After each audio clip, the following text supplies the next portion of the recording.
शिल्पा शहर की पढ़ी लिखी और होशियार लड़की है, जिसकी शादी उसके पापा के सालों पुराने वादे की वजह से गांव के विकास से हो जाती है। शिल्पा की सास पुराने ख्यालों की होती है।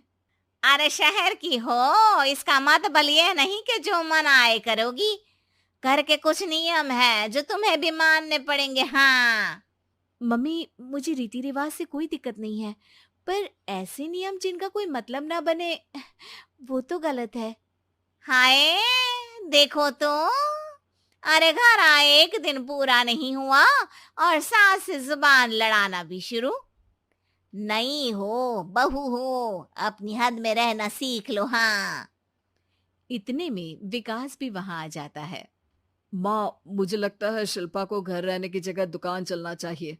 इसकी नई चीजों की समझ और सोच हमारे बिजनेस के लिए बहुत अच्छी रहेगी। बेटे की बात सुनकर माँ को बहुत गुस्सा आ जाता है। अच्छा। अरे बीवी के आते ही तेरे तो सुर बदल गए। अगर ये दुकान जाने लगी तो गांव में क्या इज्जत रह जाएगी हमारी है। लोग क्या कहेंगे।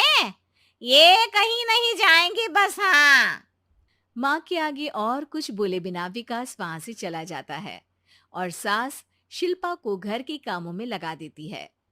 उसी रात विकास और शिल्पा साथ बैठकर बातें कर रहे होते हैं। मम्मी ऐसा क्यों सोचती हैं कि औरतें कुछ नहीं कर सकती, और उन्हें लोगों की इतनी चिंता क्यों है? पापा की डेथ के बाद माँ ने दुकान संभालने की कोशिश की थी, पर लोगों ने उल्टी सीधी बातें सुनाकर उनका आत्मविश्वास इतना गिरा दिया कि वो कुछ कर ही नहीं पाई और सोचने लगी कि शायद औरतें ये सब कर ही नहीं सकती, इसलिए उनसे भी नहीं हुआ। लोगों की यही तो दिक्कत है, उन्हें अपने से ज्यादा दूसरे की जिंदगी में स्वाद आता है।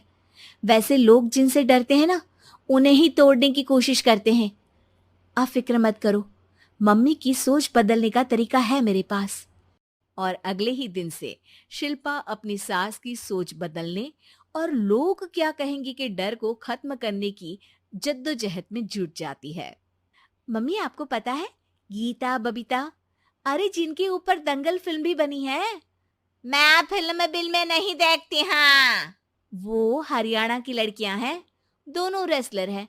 उन्होंने जब ये शुरू किया था ना, तो लोगों ने बहुत बातें बनाई, बुरा भला बोला, मजाक भी बनाया, लेकिन उन्होंने ना किसी की सुनी, ना अपने ऊपर से विश्वास खोया और ना ही हार मानी। और देखो, आज किस मुकाम पर है। अरे तो ये सब मुझे क्यों सुना रही है। हाँ। नहीं नहीं, बस ऐसे ही, हमें अपने आसपास की खबरें तो रखनी चाहिए ना। ऐसा कहकर शिल्पा अपनी सास को सोच में डालकर वहां से चली जाती है।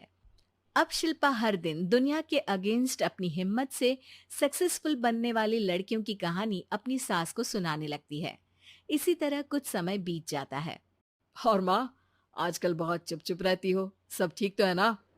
बस कुछ सोचती रहती हैं, इसीलिए ज्यादा बोल नहीं